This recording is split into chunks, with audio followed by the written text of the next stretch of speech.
So ಬನ್ನಿ ವರಮಹಾಲಕ್ಷ್ಮಿ ಹಬ್ಬಕ್ಕೆ ready ಆಗೋಣ. It's very special and emotional connected ಅಂತಾನೆ ಹೇಳ್ಬೋದು. ಲಾಸ್ಟ್ ಅಲ್ಲಿ ಔಟ್ಫಿಟ್ ಚೆಕ್ ಮಾಡೋಣ. ಅಂದರೆ ಮಾಯಶ್ಚರೈಸರ್ ಸಂಜೆ ಆಗಿರೋದ್ರಿಂದ ನಾನೇನು ಸನ್ಸ್ಕ್ರೀನ್ ಹಾಕೊಳ್ತಾ ಇಲ್ಲ, ಕನ್ಸೀಲರ್ ಹಾಕೊಳ್ತಾ ಇದ್ದೀನಿ. ನೀವು ಕನ್ಸೀಲರ್ ಹಾಕೊಂಡಾಗ ಕೇಕಿ ಟೆಕ್ಸ್ಚರ್ ಬರಬಾರ್ದು ಅಂತ ಅಂದರೆ ಚೆನ್ನಾಗಿ ನೀವು ಮಾಯಶ್ಚರೈಸ್ ಮಾಡ್ಕೋಬೇಕಾಗತ್ತೆ ಸ್ಕಿನ್ನ. ಫೌಂಡೇಶನ್ ಹಾಕೊಳ್ತಾ ಇದ್ದೀನಿ, ಕಾಂಪ್ಯಾಕ್ಟ್ ಹಾಕೊಳ್ತಾ ಇದ್ದೀನಿ. ಯೂಸಿಂಗ್ ಹುಡಾ ನನ್ನ I ಮೇಕಪ್ಗೆ.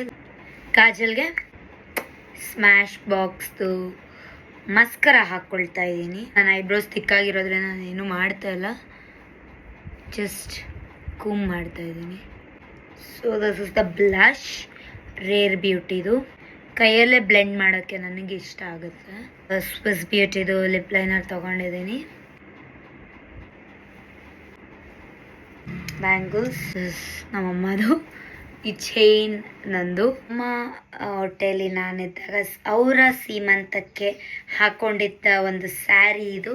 So it's very special to me. So making of this outfit ನೀವು ಯೂಟ್ಯೂಬಲ್ಲಿ ನೋಡ್ಬೋದು, ಬಯೋ ಲಿಂಕಲ್ಲಿದೆ. ಫೈನಲ್ ಫಿಟ್ ಚೆಕ್ ಮಾಡೋಣ ಬನ್ನಿ.